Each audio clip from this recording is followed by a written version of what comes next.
en esta realidad cultural que es América, que es maravillosa, que no es lo que nos han tratado de inculcar, de que somos pequeños, disociados, anárquicos. De ninguna manera, de ninguna manera. Somos biodiversos, pero tenemos una heterogeneidad simétrica. Y además es el continente más homogéneo en materia de idioma. El enriquecimiento que nos producen los conocimientos a través de la palabra, y de la palabra tan rica del idioma, ha generado en América quizá los mejores escritores de las últimas décadas que se han dado. Y están en cierre unos cuantos. América, nacimos con el problema del nombre, porque en realidad se llama América por un italiano, Américo Vespucci, y nos ubican en el mapa por un alemán que dibujó el mapa de América, y además los gringos del norte nos robaron América. Por eso nosotros hablamos de las Américas, pero por ahí Enrique dice la patria grande, y ese me parece que es el camino. Por eso digo, bueno, veamos si podemos generar entre nosotros un ambiente, un ambiente un tanto distinto. Y yo no acostumbro a apoyarme en los PowerPoint. No lo hago porque soy un parlanchín de alma y el PowerPoint por ahí me condiciona, me ordena, y soy un desordenado absoluto y total. Soy el anarquismo en las ideas y provoco un desorden creativo, que eso es lo que pretendo. Y en ese desorden creativo voy a abarcar este tema tan subyugante, es un tema que nos convoca, que nos hace pensar, para adelante, que es lo más importante. En primer lugar, yo tengo que decir que Daniel Senghor, nuestro presidente, está provocando un cambio de paradigma. El notariado vivió respecto de las grandes potencias económicas como a la defensiva. Si nos atacaban, bueno, respondíamos. Y respondíamos bien, no es que respondíamos mal, pero respondíamos bien porque tenemos razón. Daniel, a través de su mensaje y de su política, dice: ataquemos, pero ataquemos con creatividad y fundamentos que determinen la solidez de nuestro sistema. Y nuestro sistema, que es superior, no tiene por qué esperar un ataque para demostrar lo que es. Hagámoslo a cada instante. Es decir, fíjense que ya comienza la aceleración de la historia. Luego, esa revolución industrial se caracteriza por ciertas estructuras o valores económicos que inciden sobre lo jurídico y fundamentalmente en la función notarial, que es el crecimiento de la población. Produce un crecimiento de la población extraordinario. Me gustaría tener más tiempo, pero no va a faltar. Mejor lo dejo porque así vuelvo a Perú. Luego, hay un fenómeno esencial, que es la aplicación de la ciencia a la industria, que es la que impulsa y la hace una era o etapa revolucionaria. Después hay un empleo de capital más intenso y más extenso a la vez. Es decir, que no solamente abarcaba los aspectos de la revolución industrial, sino que se extendió a todos los fenómenos de la inversión y el desarrollo. Hubo conversión de comunidades rurales en comunidades urbanas, lo cual trajeron algunos beneficios, pero enormes problemas. Enormes problemas que hoy en día lo estamos sufriendo. Y después trajo el nacimiento de las clases sociales. Y con eso sí, ya ahí comienza a generar una articulación de un fenómeno de inclusión, un fenómeno de equidad y un ascenso poroso de las clases bajas hacia las clases medias, que son los que producen la expansión de la riqueza. Por otro lado, hay una oferta más abundante de bienes y nace otro personaje dentro de la historia de la humanidad, que es el consumidor ordinario. Es un consumidor genérico, un consumidor que requiere dinero para poder consumir. Y comienza una era del consumo. Ahora, yo digo esto. Claro, acá vamos, pero todavía siempre, tanto en los 10.000 años de la era de la revolución agraria como la de la industrial, estaba el notario. Subsistió a todos esos impactos, a todos esos fenómenos, y la profesión creció, se ordenó, se estableció desde lo religioso a lo técnico, y desde lo técnico a una función superadora en la que está recogida en los mismos caracteres de la educación, de hacerla una educación especializada y de posgrado. Termina la era industrial. Perdón que vaya tan rápido y que a la historia la pongan 4 pliegos, pero bueno, es nuestra misión. Termina la era industrial. Ocurren 2 hechos fenomenales. Uno es la fisión nuclear, 6 de agosto de 1945. Y la otra, el hombre pisa la luna. Hecho que por ahí algunos autores o investigadores dicen que no ocurrió, que fue una imagen. Pero quienes estudiamos la historia es un paso trascendental, que aunque hubiera sido virtual o de ficción, realmente yo le agradezco, porque a partir de ese momento que el hombre pisa la luna se crea el Día del Amigo, el 20 de julio de todos los años, los cuales festejamos entre todos nosotros. Así ya me trajo una virtud. Pero lo cierto es que se trata, a partir de este fenómeno, después de la revolución industrial, una era que se llamó de muchas formas, muchas formas, postmodernas, tecnotrónicas, neoindustrial, de la información, de la aldea global. Fíjense qué rápido pasamos de aquella revolución agraria a la revolución industrial. Pasamos por el fenómeno del ocaso y pasamos a la era neoindustrial, superindustrial, de la información, de la aldea global. Y si el notario sigue estando en la sociedad y sigue generando esas situaciones. Y fundamentalmente se la llamó la era de las redes.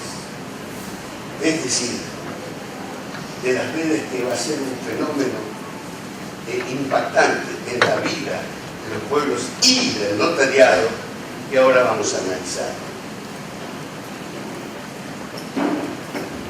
Con ese fenómeno, de donde se sacuden todas las estructuras sociales, que viene un proceso de endoculturización, que es un fenómeno extraordinario. Nuestros hijos, los jóvenes, fueron estructurados para repetir las conductas de los padres. La nueva realidad provocó modificaciones profundas a ese principio. Fíjense, ya no existe la unidad cultural de las sociedades. Los jóvenes que fueron programados para repetir las conductas de sus mayores producen un abismo generacional entre los dos, no solamente nuestros hijos con nosotros también.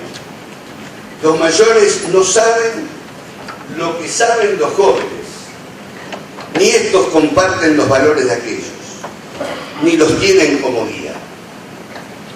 Se provoca una situación espectacular. Yo veo a niños con un control remoto, manejando la casa, la computadora. Los mayores pronto nos tenemos que poner en orden con ese proceso de endoculturización. ¿Qué nos pasa? ¿Qué ocurre en la sociedad? ¿Es tan fuerte? ¿Por qué? Porque hay una conciencia contemporánea. Antes, esa conciencia se repetía a través de los historiadores, pero a partir de la conciencia contemporánea nace la primera de las edades de la historia en la que hay coincidencia contemporánea del tránsito a tiempos nuevos y distintos. Me explico. Digo, ni el congénere del siglo V tuvo conciencia cuando se derrumbaba el Imperio Romano de Occidente. En el momento que estaba ocurriendo, los pueblos vivían en otro circuito y estaba pasando algo que cambiaba el mundo. Ni el congénere del siglo XV, cuando caía el Imperio Romano de Oriente, ni cuando Colón llegaba a América, ni cuando la monarquía era destronada en Francia en el siglo XVIII. Ninguno de esos congéneros pudieron advertir la proyección de esos episodios como el límite entre dos siglos.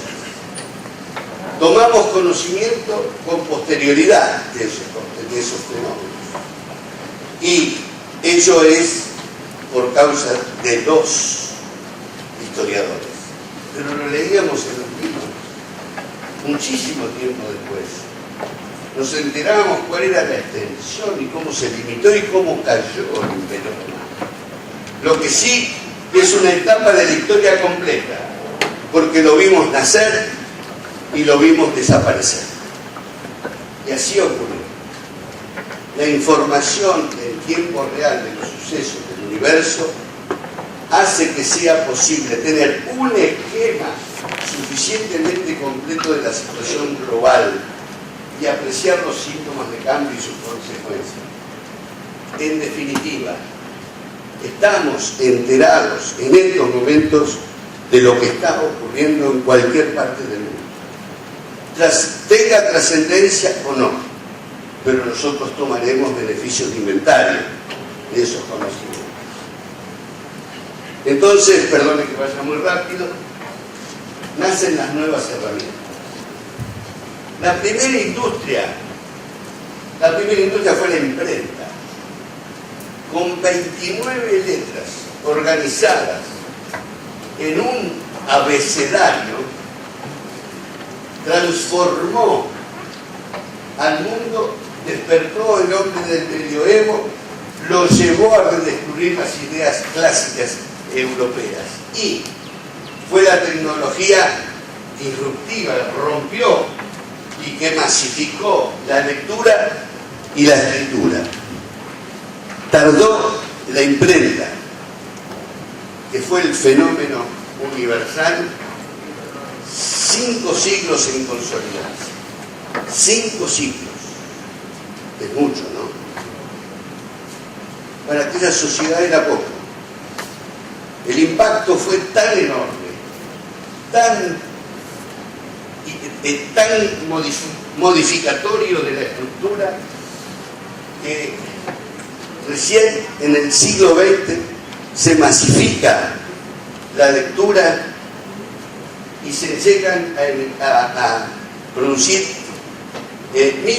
millones de libros, recién en el siglo XX.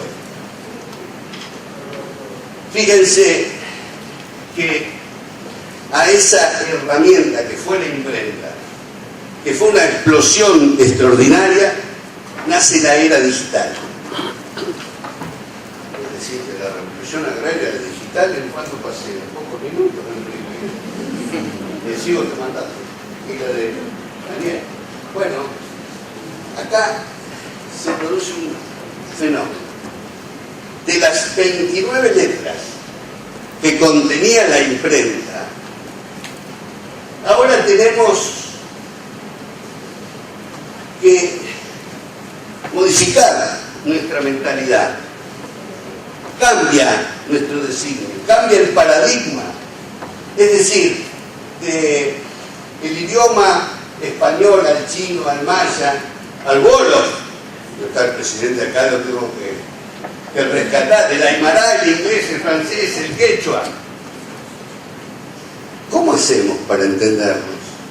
Es peor que la Torre de Babel. Cuando se explicaba la Torre de Babel, bueno, no, aparecieron muchos idiomas más. Entonces nos vamos del ABC de las letras, nos vamos a los unos y a los ceros, a los números. Y hoy, nuestras computadoras están integradas por un ordenador que contiene 2.3 mil millones de transitores y puede cargar todos los idiomas, todas las fotografías, todas las piezas musicales y todas las bibliotecas del mundo, sea del tamaño que tenga. Ese es el paradigma que nos está ocurriendo. Porque yo, al poner el número 1, sirve tanto para el español, el chino y el maya. Y cuando de China me manden un contrato y yo ponga el número 1, lo voy a traducir al español. Porque es el mismo idioma.